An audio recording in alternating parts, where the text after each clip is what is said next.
पांचवें चरण में बिहार की 5 लोकसभा सीटों पर वोटिंग हुई और कई बड़े चेहरों की किस्मत ईवीएम में कैद हो गई।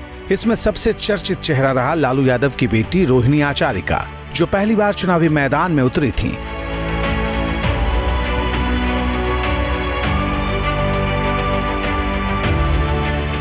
रोहिणी आचार्य को लालू यादव ने उसी सारण सीट से प्रत्याशी बनाया जहां से वो खुद चुनाव जीतते रहे थे। लेकिन 2014 और 2019 में यह न सिर्फ बीजेपी के राजीव प्रताप रूडी का सिक्का चला, बल्कि 2014 में राबड़ी देवी भी यहां से चुनाव हार गईं और 2019 में लालू के समधी चंद्रिका राय यहां से चुनाव हार गए। हालांकि बार बार रोहिणी का दावा है कि वो भारी अंतर से इस बार चुनाव में जीत हासिल करेंगी।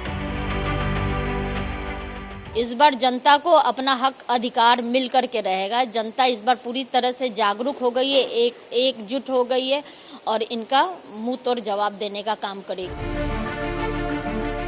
रोहिणी आचार्य चुनाव जीतने का दावा कर रही थी तो राजीव प्रताप रूडी आरजेडी कार्यकर्ताओं पर उद्दंडता के आरोप लगा रहे थे।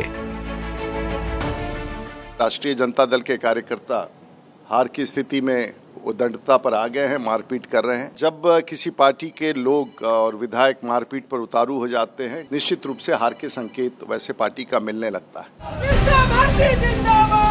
उधर लालू यादव की बड़ी बेटी मीसा भारती भी चुनावी मैदान में है। वो जिस पाटलिपुत्र सीट से चुनाव लड़ रही हैं, वहाँ आखिरी दौर में 1 जून को वोटिंग होगी। मीसा लगातार लोगों के बीच यहाँ पहुँच रही हैं। देखिए 10 वर्षों से तो मोदी जी ने बहुत सारी गारंटी दी, तो जनता ये देख रही है कि 10 वर्षों में जो गारंटी पूरा नहीं किया, जिसकी गारंटी वो दे रहे थे, जो वादे कर रहे थे, तो एक बार और क्यों उनको मौका दिया जाए। 5वें दौर में बिहार के हाई प्रोफाइल हाजीपुर सीट पर भी वोटिंग हुई। इस सीट से 2019 में रामविलास पासवान के भाई पशुपति कुमार पारस चुनाव जीते थे, लेकिन इस बार काफी विवाद के बाद चिराग पासवान ने यहाँ से चुनाव लड़ा। उनका दावा है कि इस बार की जीत से कई रिकॉर्ड बनने वाले हैं।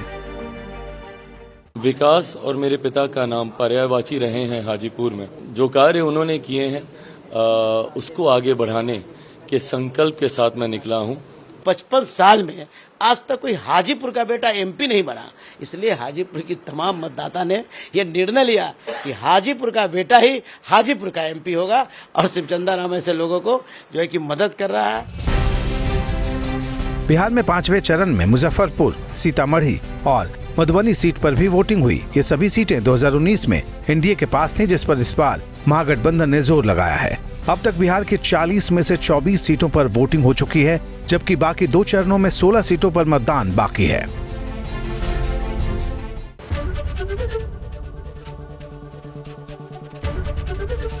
एबीपी गंगा, खबर आपकी, जुबान आपकी।